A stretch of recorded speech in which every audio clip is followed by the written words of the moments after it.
চলতি নভেম্বর মাসের প্রথম ২২ দিনে দেশের প্রবাসী আয় ছাড়িয়েছে $১৮০ কোটি। গত বছর একই সময়ের চেয়ে যা ২৫% বেশি।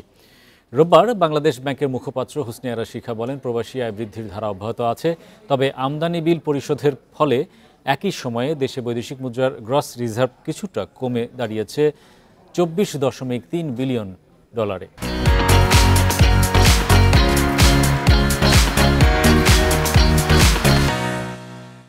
আর আন্তর্জাতিক মুদ্রা তহবিল IMF এর হিসাব পদ্ধতি অনুযায়ী দেশের রিজার্ভের পরিমাণ $18.৫ বিলিয়ন। কেন্দ্রীয় ব্যাংক জানিয়েছে, ডিসেম্বরে বিশ্বব্যাংকের দেয়া $১ বিলিয়ন পেলে এবং রেমিটেন্সের প্রভাব বাড়তে শুরু করলে রিজার্ভ বাড়বে। যে ফ্লো আছে সেই অনুযায়ী আমরা অবশ্যই বলতে পারি যে এটা $১৮০০ মিলিয়ন উপরে যাবে। এবং এই ট্রেন্ডের সাথে যদি আমরা একটু কম্পেয়ার করি, গত বছর এই সময়টায় অর্থাৎ ১ থেকে এই ২৩ নভেম্বর পর্যন্ত গত বছর যে পরিমাণ রেমিটেন্স এসেছিল, এই সময় তার প্রবৃদ্ধি হচ্ছে 25%-এর বেশি।